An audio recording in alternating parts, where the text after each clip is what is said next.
call this meeting of the New Gloucester City Council to order. Welcome to administration, audience, and the rest of council. With that, All right, Mayor Cook, yes, Councilwoman Grow, Present. Councilman Bond, Here. Councilman Shammy. Here. Councilwoman Wright, Here. Councilman Lindsay. Here. And Vice Mayor Eggleston. Here. All present.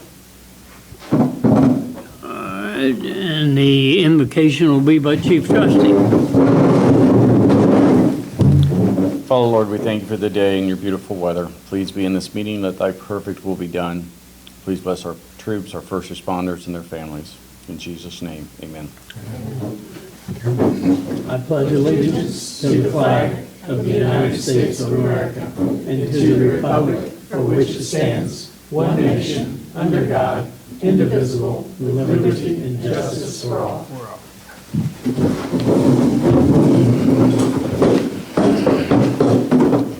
And with that, we need action on the minutes of 7/7/25. Councilwoman Wright, Yes. Councilman Lindsay. Yes. Vice Mayor Eggleston. Yes. Mayor Cook, Yes. Councilwoman Grow, Yes. Councilman Bond, Yes. Councilman Shammy. Yes. In communications, I have none. With that, we'll have city manager's report. Good evening, Mayor, Council, members of the public. We'll start off with Mr. Kicko and the service report. Good evening. Thank you, Mr. Hall, Mayor, members of council, members of the public. Your service department updates as of 7/21/2025. Again, any potholes, you see those, call us in for some repairs. Spring Dura patching has begun and is still going on as we get a few potholes. We did start to sweep and then we had to do a little bit of flower bed cleanup, but we're going to get back to that. Under Water Department, the old high service pump building project, as you're aware, was introed at the last council meeting. It is up for action tonight to get that project underway through an OPWC grant and some funds from the Water Department. The old section of town is complete with, the original 100% of the water main project. I did send in an extension for an additional water main from Church and Jefferson to Main, Linden, and Church. That was approved by the Ohio Department of Development. We still had grant funding to take care of that. So Outdoor Enterprises is booked up pretty much until fall, but they assured me that it would be done before the end of the year, and Department of Development was okay with that. Moving down to the 2025 road resurfacing projects. At the time when I put my report in, paving was to be completed on the streets. However, it is not. Just the milling and leveling course has been complete. As of right now, due to weather, this Friday is when they're scheduled to come out and do the surface course. Weather looks good for that, so you should probably start seeing the posting of new no parking signs there as well. All the ADA ramps through these project areas are complete. The Peace sidewalk area is complete. Disc golf course, I have been in talks with a few other vendors that had come to my attention on giving a shot to get some pricing. So they're supposed to get back, we just met this last week, supposed to get back with me in the next couple weeks to try some alternative ways to keep the pricing down for the city. Additional items, CDBG funds for the Phase 2 upgrade. We did not receive any bids through the county, the first bid. There was a bid, but it was improperly done. So the new bid opening is 7/24/2025. And so hopefully the county will receive something that will work for us. And then 2026 road resurfacing. So I did have a meeting with CenterPoint Energy, and they are looking to do gas mains all through the old section of town. Glade, some of Jefferson, Washington, Lincoln, all those. They are looking to do what they call double main. So they're wanting to put them under the curb lawn on each side instead of running one main and then tapping both directions. They said it's almost cheaper to do it that way. However, there's the possibility that they may have to do some adjustments to that and abandonment to the existing main, which is in the street. So they'll still be digging it up in little 4-foot square areas. So that is why the 2026 portion of any kind of road repairs will not happen in the old section until they're done. That was supposed to take 2 years, but they said they'll be able to push it all, at least the old section, into year 1. City of New Carlisle, however, is not done with CenterPoint Energy for the next about 2 or 3 years after that.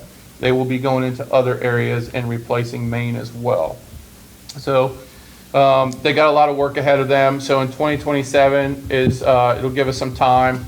I'm working on an OPWC grant potentially for Church Street, doing a few other things that are in the works that take a year to get those funds.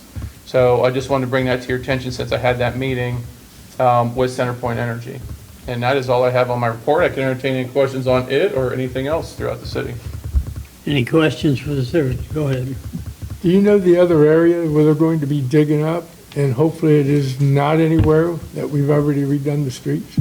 There is going to be some spots, 235, there are going to be some spots that, when I started doing the big projects in 2015, they'll be back in there. They'll do their minimal, Nothing out in the plats? there's going to be some stuff that'll eventually get out there. Okay, all right, thank you. Anyone else? Okay. Chief Trustee with the fire report. Mayor, council, citizens. For the month of June, New Carlisle Fire Division responded to 99 EMS calls. The division responded to 5 fire-related calls, 23 good and 10 are service calls, and 2 false alarms. We had 6 EMS calls answered by mutual aid by Pike Township. We had 18 by Bethel Clark due to Medic 52 being on response. We answered 8 mutual aid calls for Pike Township, 7 mutual aid calls for Bethel Clark, 3 mutual aid calls for Bethel Miami, and 1 mutual aid call to Elizabeth Township. At the time of this report, our run count was 843. To date today is 843. Today's count is 923 runs so far this year. We are still accepting applications for firefighter EMTs and paramedics, and we still have the free smoke alarm project going for our citizens. Any questions for the fire chief? Okay, now it's time for Mr. Moore with the planning and zoning and the mayor's court case report. Thank you, Mr. Hall, council, members of the public. Total violations for the month of June was 151. 41 of those properties were violated, giving us an average of 3.68 violations per property, leaving us with 54 closed cases, or closed violations for the month. Just another update for you as well. The demo of 503 North Church Street will be taking place between August 1st and August 15th. The demo permit was put in on Friday. And we do have a new business, the Browning Group, out there on Addison Carlisle, a landscaping company who took over Mark Hensley's vacant property at 1744 Addison Carlisle, where there's just a garage sitting there. So he'll have a landscaping business out there. He's also going to be contracted with us to do abatements as well. And I'll entertain any questions you have. Mr. Moore, I got a question. Sure. I had a call in regard to the restaurant up in the shopping center. Yes. Where do we stand with that? So I met with Mr. Hernandez. There have been no permits filed. We talked about that. He's going to need to get a variance for parking. He's planning to maybe serve alcohol in the future, assuming that we could pass that on a ballot. So he would need a minimum of 50 parking spaces per our code. To have that, there's not even 50 parking spaces in that lot. So he has a couple of options. One, he can get a contract with Dollar General, AutoZone, the owner of that, and lease parking spaces from that property, or do a shared contract with the laundromat and Mr. Max. So I reached out to him. I sent him an email of all the things that he's going to need as far as the condition or the variance application. He's going to need to go in front of the BZA to get that variance. He'll need sign permits. He'll need an occupancy permit, and all of those things. He's been working on it for a couple of years. Not quite finished yet. A lot of electrical stuff that was going on in that building, so he's a good ways off. He's probably another, I would say, 7 to 9 months before he can even get to the next step. But he did things a little backwards. All right, does he plan on, I guess the word is following up on a ballot issue for the liquor permits? I don't think that's a deal breaker for him, but I also think you really can't have Mexican food without a liquor license. He does know that that's not going to take place until 2026 on that ballot. I think that's right, correct, November 2026. So he is aware of that, and I think he wants to be meeting with some of, even, I think Mr. Hall had met with him and talked a little bit about that as well, about being a part of that petition process. Any other questions from Mr. Moore? Okay. And also with that, he does have a successful Mexican restaurant and ice cream store in Springfield. So he is established and is looking for a secondary location because he is a New Carlisle resident. So I think that's good that even, our own community members see the faith and where, the direction the city is going right now. So. And if you want to get a heads up on his food, he's usually at the food truck rally downtown on the Thursdays. He has the big green food truck. Stop in and grab a bite, so it's really good. Okay, and now we have our police report is attached to your council packets and has been provided on the city's webpage. But I have Deputy O'Brien and myself here to field any questions that you may have. Go ahead, Peggy. Got it. There's a typo on the 618 report. It's stating that Daniel Martin was cited for 374 miles an hour in 25 zone. I got that too. Yes, I will get with the clerk on the mayor's court report to fix that typo. Yeah, I but, think there's another typo in there on the fines or something. Unless Deputy O'Brien knows something I don't know, I don't believe anyone has traveled that fast through our town. If they did, somebody We told me only about got a $235 fine Yeah. on that, so Charge us. And we have nothing that could catch them if they was going that fast, besides a little jet. We have a very merciful magistrate, but I'm not sure that is the type of mercy we would give for that citation. Any other questions? Okay, and over to Ms. Harris for the finance report. Thank you, Mr. Hall, council, and members of the public here with us. This is our June finance report. And for the month of June, our revenue was $1,713,311.23. And for June, our expenditures were $1,192,546.92. Those are elevated, but actual dollars amounts. They have a lot to do with some transfers that we did for the month. The beginning cash balance in January was $9,257,433.12, and we're ending the end of June with $8,671,313.21. On our income tax collection with CCA, we've received $201,724.58. That's 2% higher, 2.4 than last year, and a total year-to-date of a little over 9% more collections this year than last year. State of Ohio, those numbers just are so sporadic. We'll just kind of watch those till the end of the year. We get big amounts and then we get hardly anything, depending upon what they collect. Attorney General is also doing really well this year for old tax collections, and we're up about 34.5% from this time last year. On one more report I wanted to do, since we're halfway through our year, our revenue is running about 70% above my estimated. Estimated we should be at about a 50%, and we're at 70. So we are bringing in a little more revenue, which is always good when we budget that way. And our expenditures are about 66%. So they're a little high, but we also had a debt payment, a very large one that we made in June. And that only happens twice a year. On the interest income, I wanted to report that our interest is still in about, let's see, in June it was 4.45% on our investment accounts. And for the year, we've collected $127,714.51 on our interest. So I'm kind of estimating that to be, since we're halfway through the year, about $250,000 if we don't lose those rates. Any questions for the finance director? And then I have mayor's court.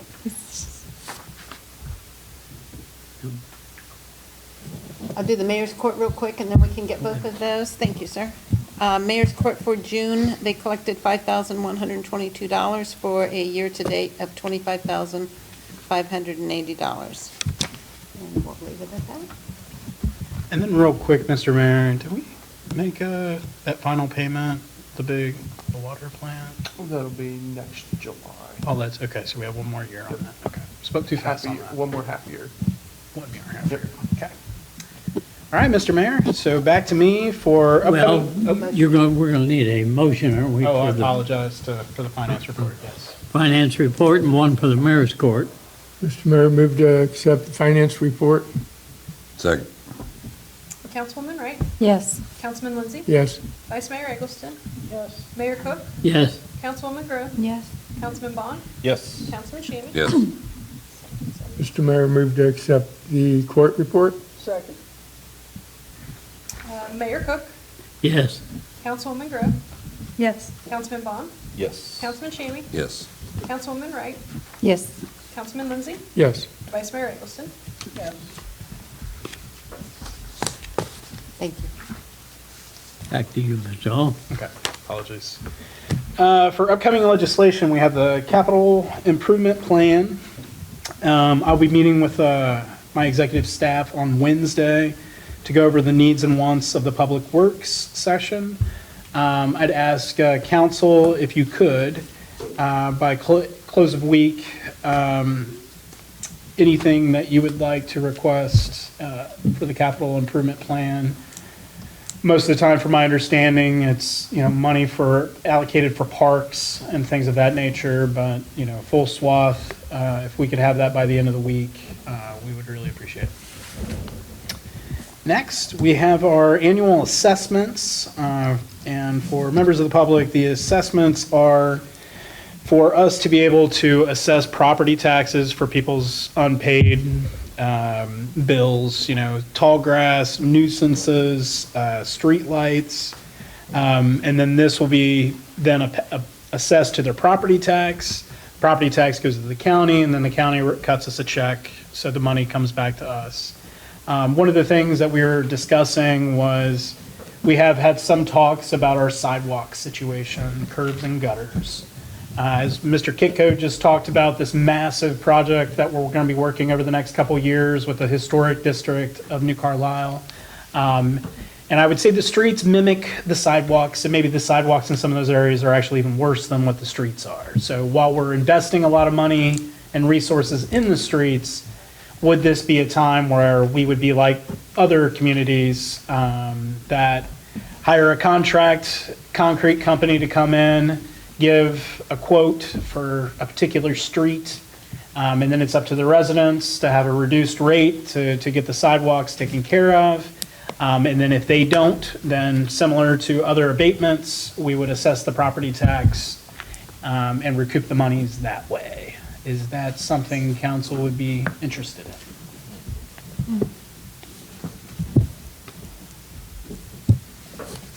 I would be very interested in having that. I think that's a benefit to the citizens to get their sidewalk fixed at a discounted rate. It's a good thing, even though nobody likes an abatement. But if you don't have the money right now, that does work for people.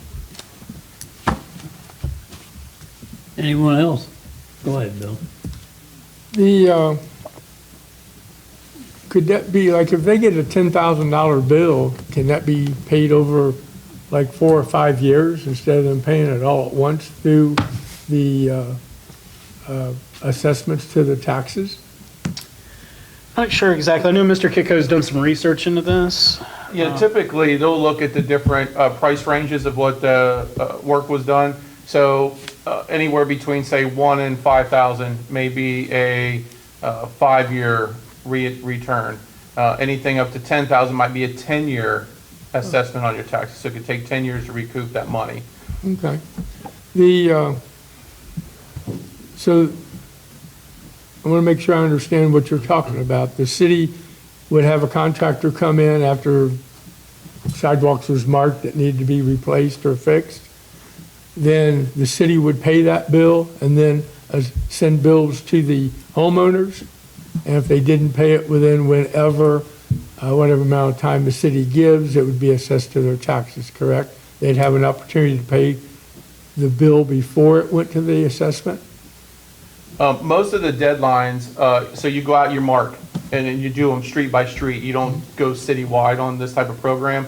So let's say you got X John Street. So you're going to go to X and say, this piece of 4x5 square needs replaced.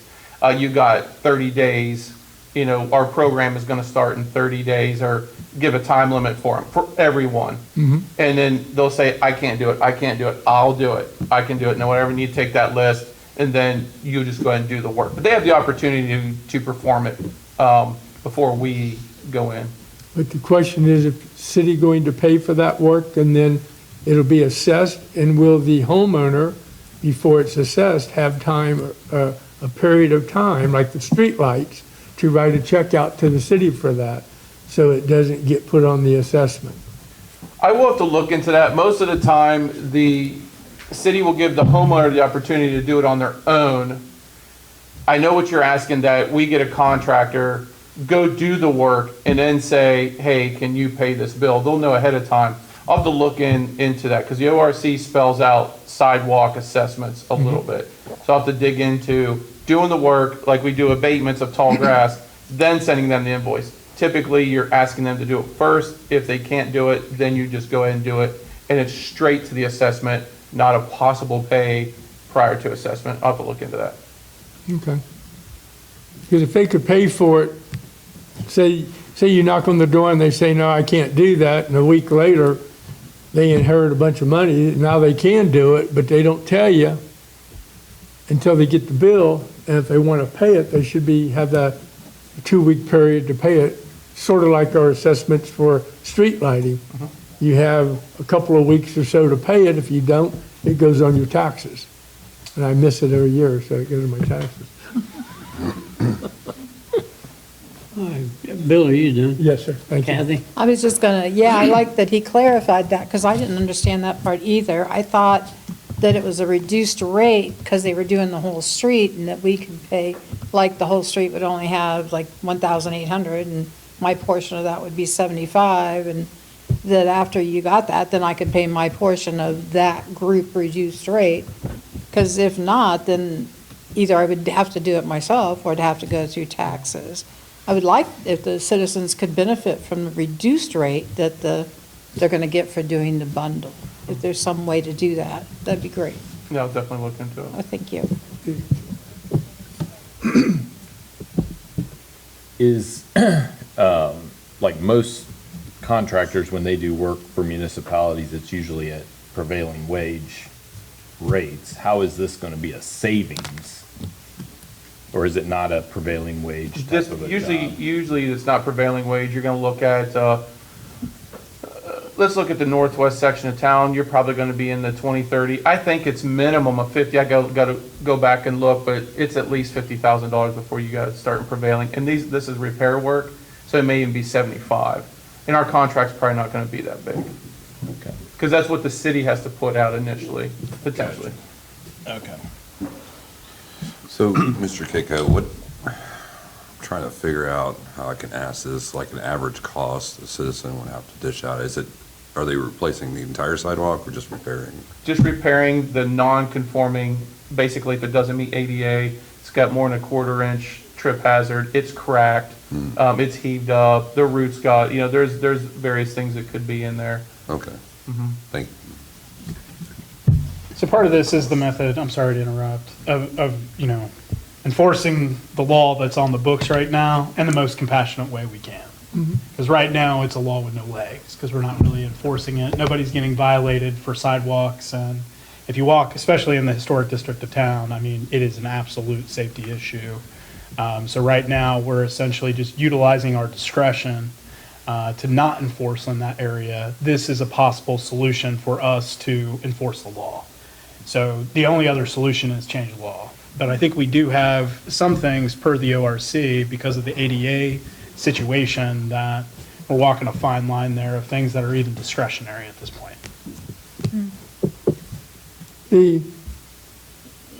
I go back to if the city doesn't have a contractor come in, then whatever street's being done, the work that's being done on that street would be cheaper for the homeowners than having them do it themselves, because they're gonna charge them more than what the bid or possible work would be for the city.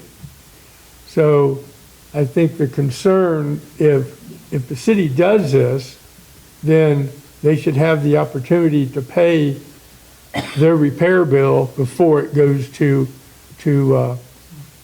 assessments on the taxes at however it goes for the years. And I think the citizens would like that.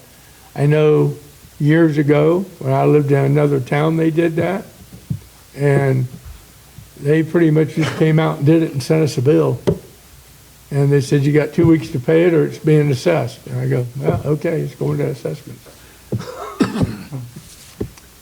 Go ahead, Mr. Vaughn. Is there anything against a homeowner doing it themselves? I mean, we have a lot of blue-collar guys here in town that own houses that probably could fix their own sidewalk if they knew that that was a problem. Is that an issue? No, it's not. And I'd have to figure out the whole permit process, but no, as long as it goes in, usually depends on what street they're on, 4 or 5 foot wide, 4 inches thick, and they make it level with the other and it meets, if the other one's framed out or broomed, they just got to make it match, that for the most part. But typically, as you all know, most people are going to do 1 square, you're sackcreting it, and sackcrete doesn't look anywhere close to what you get a concrete truck in 9 yards at X.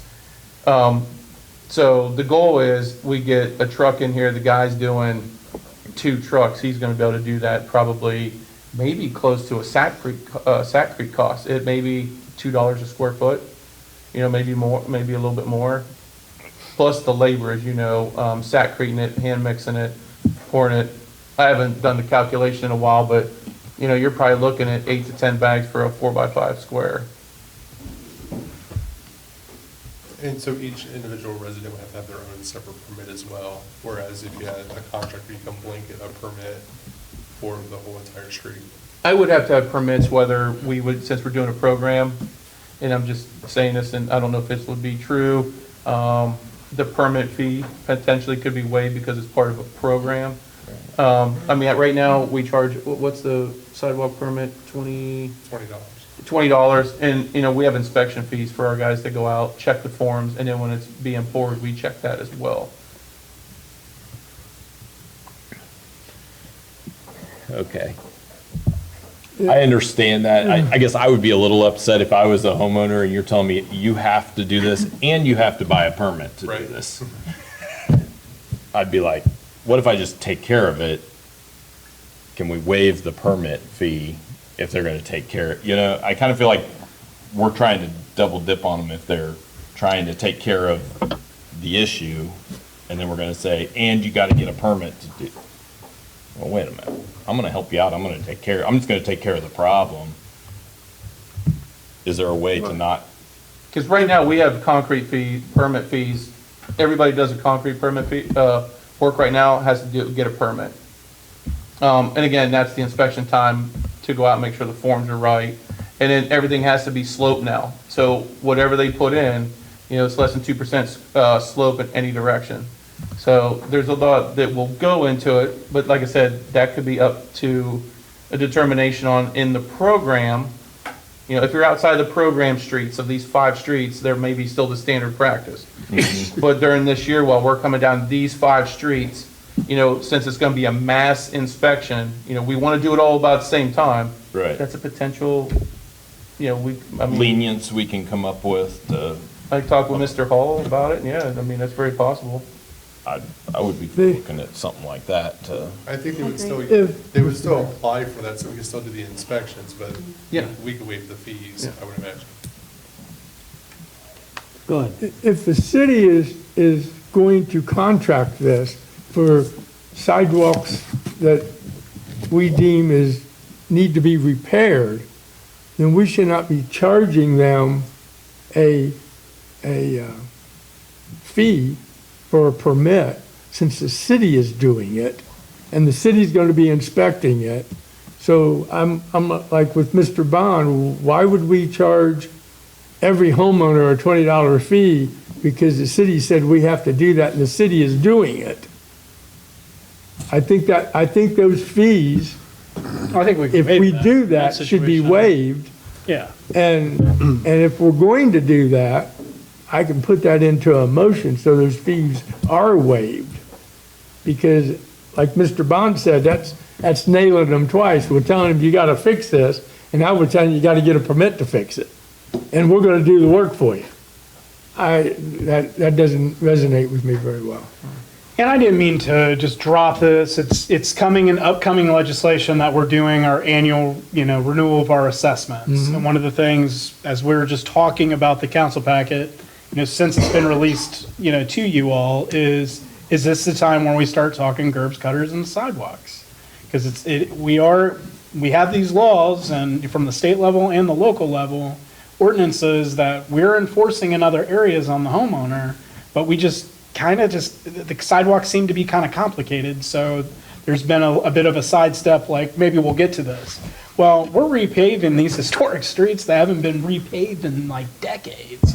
We're investing a lot of taxpayer money and state money into doing these. Is this the best time that maybe we should let's just see some different ideas that we have? I'm not saying I had this, I'll just say personally, City of Fairborn, we were redoing a house before I moved back to New Carlisle. Got tagged. Back then, this was 14 years ago, to about half the cost of what it would have cost.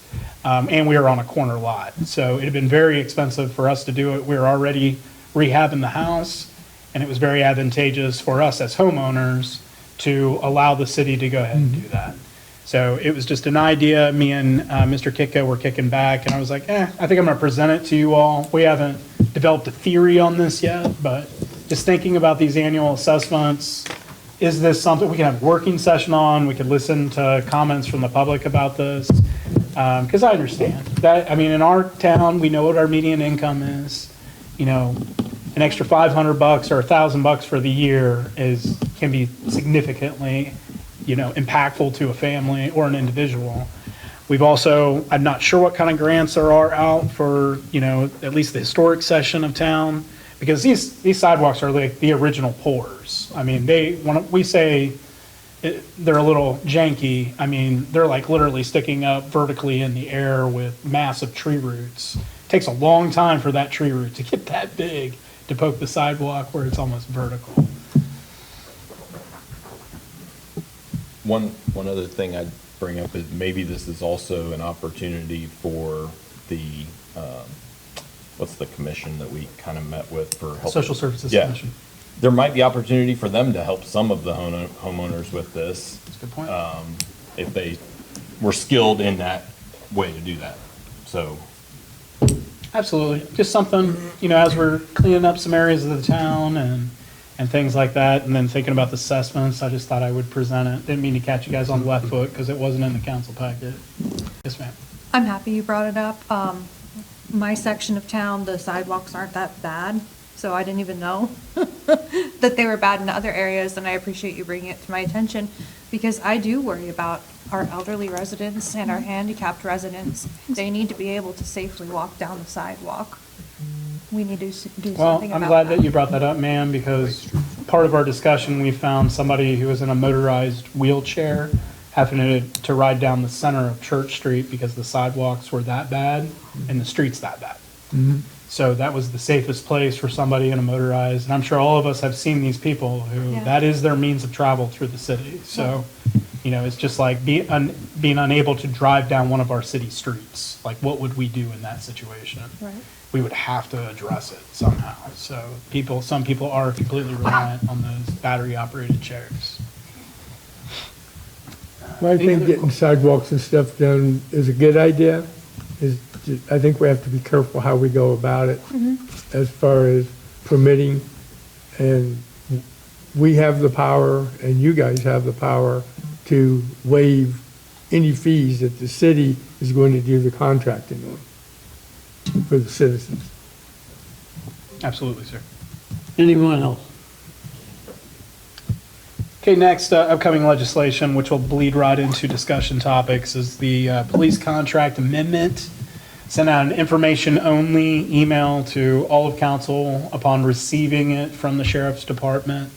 I had a couple suggestions, talking with individual council members on it. Additionally, our law director, Mr. Jeffries, did a thorough review of it to incorporate some updates to the contract, along with just some prudent format changes and things of that nature, along with a couple slight changes that I heard from a few of the council members. So that is currently back under review with the sheriff's department. They understand that it is our intent to introduce this into legislation on the 4th of August council meeting. And as long as council has no objections or massive changes to it, the hope is we will be voting on it on the 18th of August, with our new sergeant showing up on the 1st of September. Some additional things that are collateral to the contract is the purchase of the new cruiser. Mr. Kitco went ahead and put a statement of intent out to the auto group to hold on to a Durango Pursuit for us, which we anticipate, I believe it's coming up from Kentucky. We anticipate purchasing that very soon. This will be a stock car with no stripes, no equipment. So there's going to be a process to get that striped and equipped. But in the meantime, I talked with the sheriff's office before I came into this meeting. The new sergeant will be traveling in with their vehicle, and will maintain their vehicle, their county vehicle, until our vehicle is ready for them. So we won't have to double seat any of the deputies, sharing cruisers and whatnot.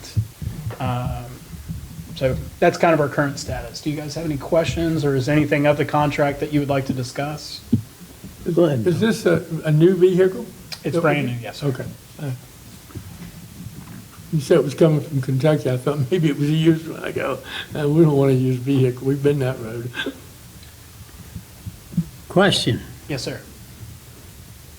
On the schedule of deputies, are those part of the contract that we have 2 deputies on day shift, which I would assume one of those would have to move to another shift in regards to the fact of the sergeant coming on board?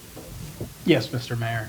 I believe Deputy O'Brien will probably be able to speak much more intelligently to shift bid than I will, but from my understanding, in November, all the deputies and sergeants apply for the shifts that they would so desire. So at that time, our sergeant is in place. I did speak with the sergeant, or proposed potential sergeant, and at least this particular sergeant, if they do end up being the one selected, has a desire of having very flexible hours. So if we have different things going on in the town, they're able to flex that time, also spending time with all 5 deputies, and will basically be fluid to fill some voids in our scheduling right now until we get to starting to discuss our 2026 contract. So this is only for 4 months, this contract that's currently under review right now. But then that'll also allow time for shift bid. So the sergeant will essentially allocate what shifts out there are open for bid, and that's where I would imagine things starting to move around for 2026. Well, in looking over the sheriff's report, Deputy O'Brien looks like he could either use some additional help, or maybe he gets a raise. He's running 170 calls in the month of June, 128 in the month of May, 158 in April. And that's probably twice. Well, let's put it this way. That would be the average of those 2 deputies on the 7 to 3 shift. So I'd say Deputy O'Brien is pretty thin. Yes, sir.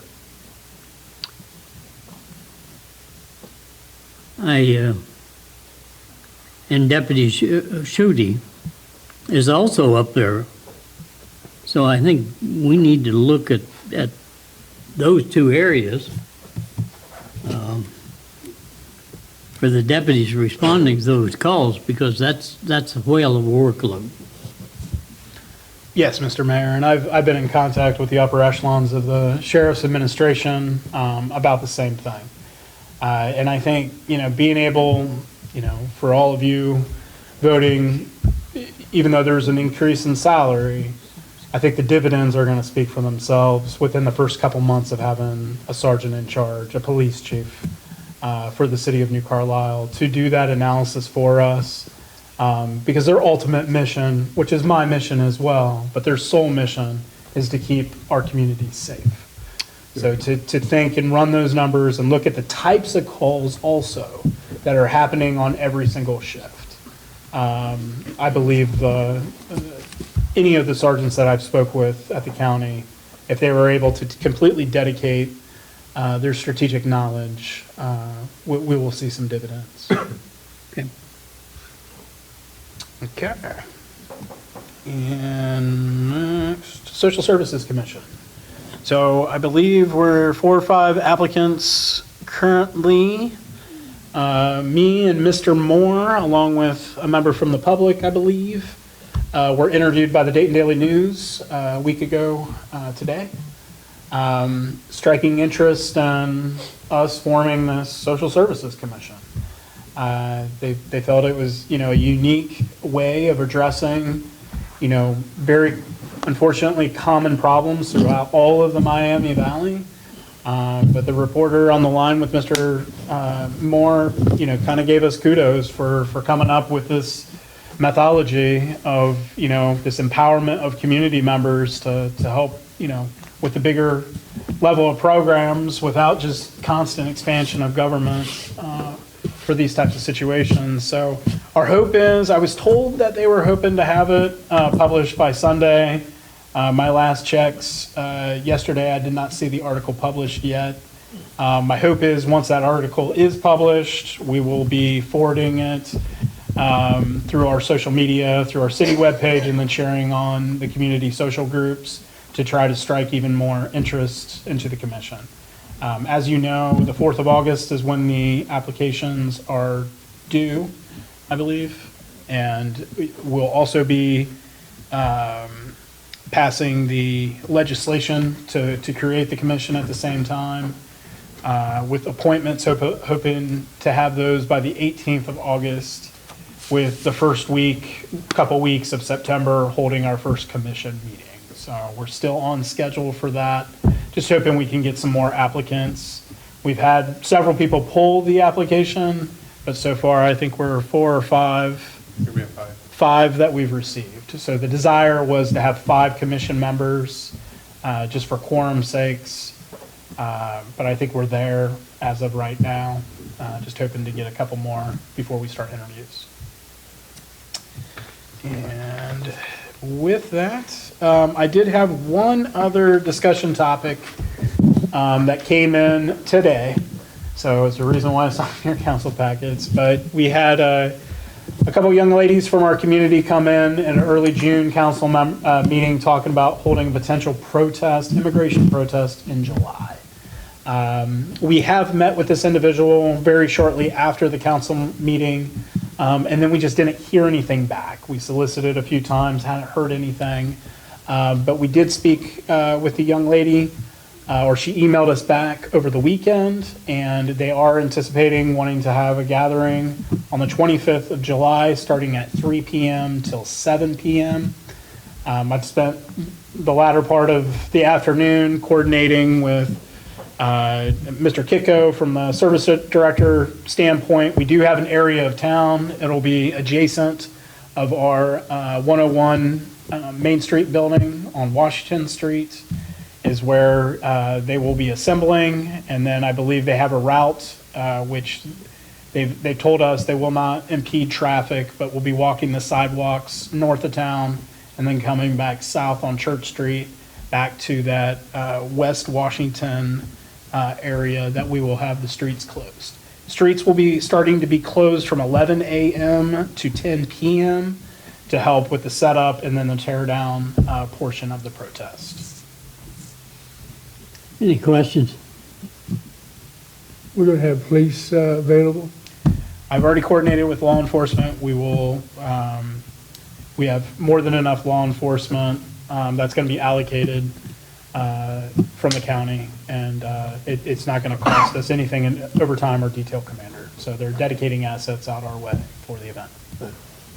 I'm still working with Chief Trusty. We had one meeting on it, a discussion, but I hope to speak with him in the next couple days to talk about from a fire and EMS standpoint. Kathy? I know she talked about having speeches, so is there going to be microphone equipment or seats for people to listen, or is everything just going to be standing up right there?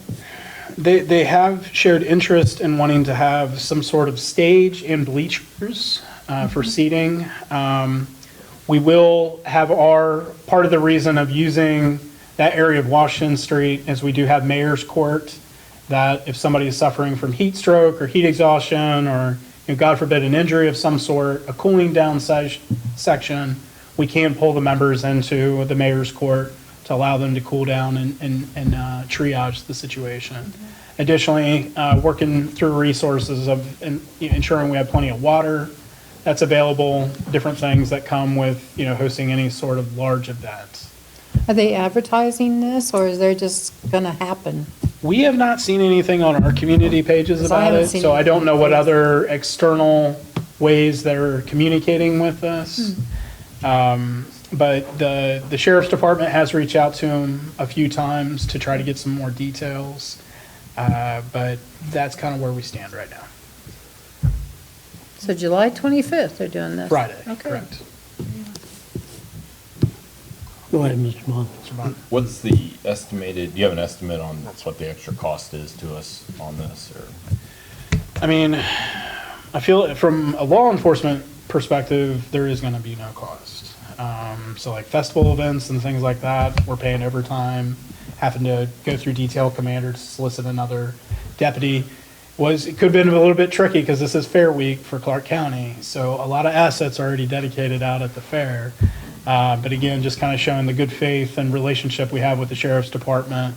I keyed them in as soon as I found out about this, so they were tracking it. So they have they're utilizing resource officers who are put on road patrol while school's out to kind of dedicate over to our area to be dedicated during the protest. Cost-wise, I'm not outside of potentially buying some cases of water. I believe it'll be very minimal. We'll be utilizing our street crews to barricade.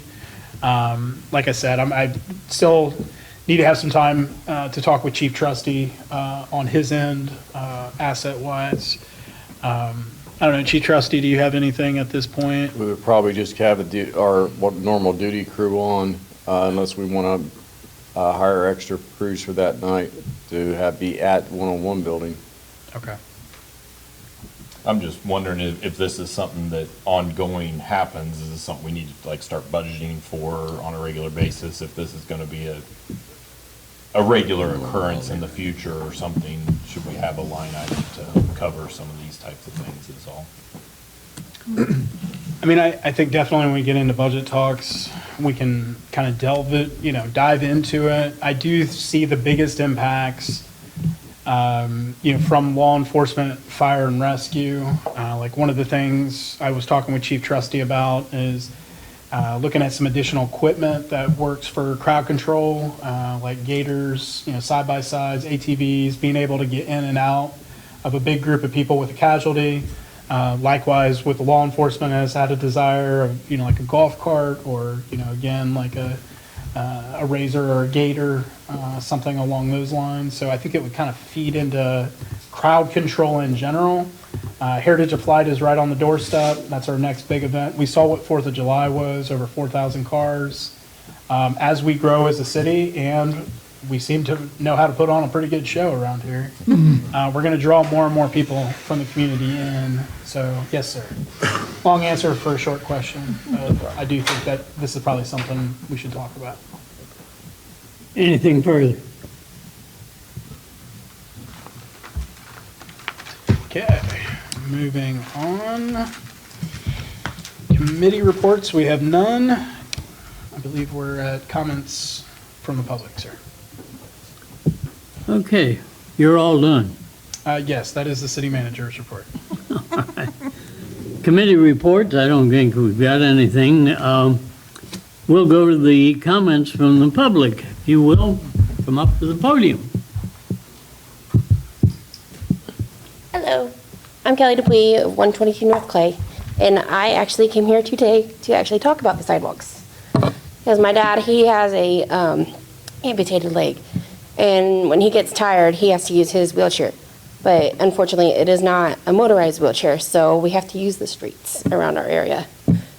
Because you can't really, we had to switch him from his wheelchair that he got from the hospital to a heavier duty one to actually maneuver and everything. So we have been using the streets.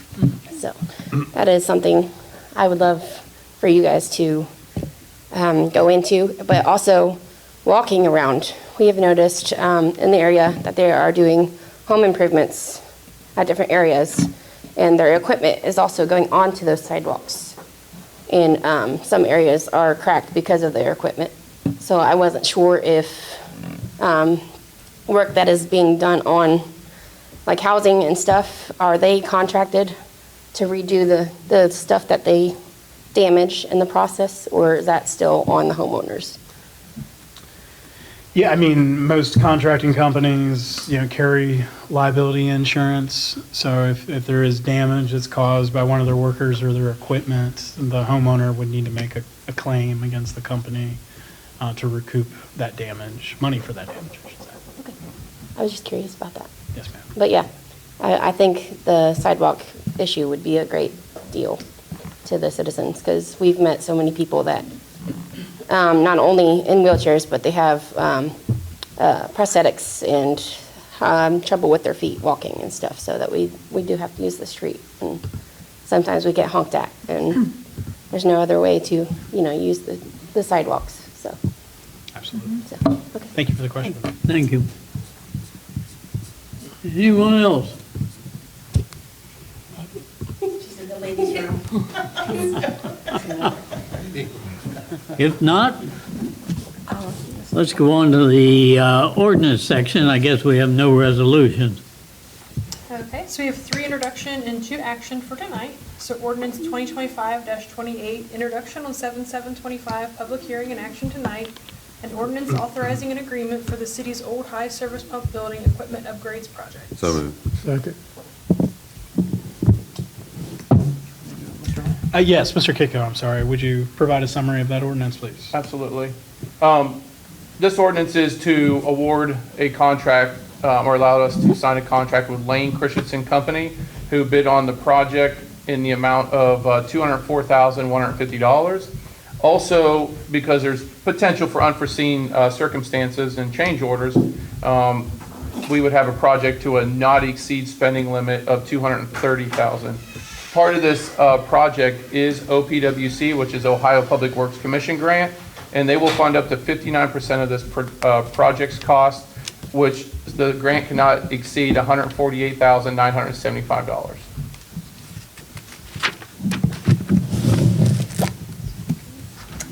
Vice Mayor Eccleston, Yes. Mayor Cook, Yes. Councilwoman Grove, Yes. Councilman Bond, Yes. Councilman Shammy, Yes. Councilwoman Wright, Yes. Councilman Lindsay. Yes. Yes. Ordinance 2025-29, introduced on 7/7/25, public hearing and action tonight. An ordinance providing for the submission to the electors of the city of New Carlisle proposed amendments to Article 5 of the city charter. So moved. Second. Okay, a summary of this ordinance. This was an amendment proposed by the Charter Commission, tackling Chapter 5 of the charter, primarily the education and experience of the city manager, along with some of the duties and responsibilities, and last, the resignation period. Do you have any questions about that proposed charter amendment? Any questions? Go ahead. I do have one. I don't have it sitting at the ready. It had to do with talking to the other members of staff Like, for instance, today I had a question, it was a simple question, and I could have directly went to our staff and asked them that question, but it's because of this that we've always had, I had to get a hold of you, who had to get a hold of her, and had to bother two people, which I always wonder about that. It's like, I'm not gonna holler at her or anything, I just want to talk to her for 2 minutes, that's all. So I don't know, I wonder if we should continue with that. I mean, for minor things, it seems kind of silly. Did you find it on there? Because I totally lost it on my laptop. I don't think that section is in the amendments. Is that in the next one? I'm sorry, that's why I couldn't. No, I think it was something that wasn't recommended to be changed. Right, it wasn't, and the rule now is we can't talk to anybody but Miss Donnie, so. I had totally flipped this out of. I believe the charter says that we cannot order. I don't think it's precluding us from talking to members of the administration, or, for example, if we've got a question for Mr. Kitco or the finance director, I think, yes, you should be able to question and get an answer without bothering Mr. Hall. Right, I agree. I mean, that's what I'm saying. And I, as the charter, I believe, reads, it says order. Yeah, we It can't does. give direction. Yeah, direction. Can't tell them to do something. We can And talk that's, to that's the members. employees on the street too. We can talk to them, but Right. we cannot Order. tell them to do something. Maybe we can, they can tell us where to go, but you know. It's probably in the next ordinance then, because Well, I It's did read. 5.03. Yeah. So Yeah. that was the existing language, and then there's some additional language. It's Right. italicized for 5.03. Yeah, it wasn't in this one, my apologies. But it says except for the purpose of, basically asking a question or investigation, members of council shall deal with administrative employees through the city manager. So you can ask questions, just can't direct them. Okay. It just, I don't know, it didn't sound that clear to me when I read it, so, okay. Well, Fine. the only thing about that questioning situation, I realize Mr. Hall is exceptionally busy with what he's got on his plate. And if you've got 7 of us hitting him up with questions, I guess that kind of takes him away from doing what he does best. Perhaps sometimes it would be better to, I guess the word is counsel with your other members of city council and ask them their thoughts. If you do not, I guess, go along with that, you still would probably have the right to question a member of the administration. But again, I think the actual word is order. I mean, I remember being on the Charter Commission, and I remember fundamentally that was the intent of the change, and that was under the previous manager's recommendation that did not want council making dictations to the day-to-day operation of subordinate employees of the city manager. And I think it just speaks to efficiency of government. If I'm giving them a list of tasks, or, their executive manager is giving, maybe you need to talk to somebody at the water department, or, over at water billing, it's jumped a couple levels of supervision to get down to that person. Now, it also could be the most efficient. Our emails are public record. They're on our city webpage. I would just ask, I guess, as we're talking about this, because I know we've done a couple things. We've started this weekly informational email of some of the big projects that I'm working on. Is just like trying to utilize email as much as possible and just courtesy copy me to whatever employee, just so I know that if there's a follow-up or something, I can, provide that as a manager that, hey, did you get back to the mayor or the council member, or, what ended up, coming about with that? Because I also understand you guys are, the 7 people for the voices of, somewhere around 6,000 people. It's also, I understand you have a lot of people to manage. and you have other things that you need to do, and many of you have day jobs. So I think with or without the charter amendment, me as the city manager, I mean, I think that the charter is written in a way where I have that flexibility to give that discretion, to allow council members just to ask, hey, I had a constituent call me about this house on this street that has this issue. Reach out to Mr. Moore. My only thing is just please CC me so I know an elected official has special interest in this one item. Does that answer your question, Kathy? Sure, does. All right. Okay. Vice Mayor Eggleston? Yes. Mayor Cook? Yes. Councilwoman Grove? Yes. Councilman Bond? Yes. Councilman Shammy? Yes. Councilwoman Wright? Yes. And Councilman Lindsay? Yes. 7-0.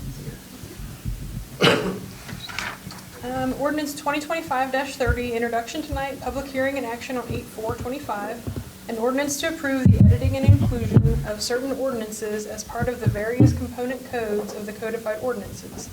To provide for the adoption of new matter in the updated and revised codified ordinances, to provide for the publication of such new matter, and to repeal ordinances in conflict therewithin.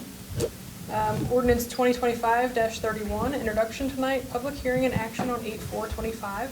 An ordinance amending Chapter 276 of the Codified Ordinances of the New Carlisle for the purpose of establishing a social services commission. Ordinance 2025-32, introduction tonight, public hearing and action on 8/4/25. An ordinance providing for the submission to the electors of the City of New Carlisle proposed amendments to Articles 9 and 10 of the city charter. Other business is just open for discussion, no other items. I'm going to break a rule here. Janelle, did you have anything to bring up? No, I don't think I did. Okay, I noticed you waited until I left. no problem. No, I don't. All right, do you still want an executive session? I believe this was for you, Mr. Mayor, for you and council, which would exclude me and my staff. Okay. But I will be nearby because I think I'm the only one with a key to lock up the building. So I'll be out in the parking lot. Yeah. All right, with that, I need a motion to go into executive session for the, Mr. Mayor, move to go into executive session to discuss the employment of public employees. Second. Councilwoman Wright? Yes. Councilman Lindsay? Yes. Vice Mayor Eggleston? Yes. Mayor Cook? yes. Councilwoman Grove? Yep. Councilman Bond? Yes. And Councilman Shammy? Yes. Mr. Mayor, move to go back into regular session. Second. Mayor Cook? Yes. Councilwoman Grove? Yes. Councilman Bond? Yes. Councilman Shammy? Yes. Councilwoman Wright? Yes. Councilman Lindsay? Yes. Vice Mayor Mr. Eggleston? Oh, sorry. Yes. Eggleston. Sorry, you got to vote. Mr. Mayor, move to adjourn. Second. That's his first one. Councilwoman Wright? Yes. Councilman Lindsay? Yes. Vice Mayor Eggleston? Yes. Mayor Cook? Yes. Councilwoman Grove? Yes. Councilman Bond? Yes. Councilman Shammy? Yes.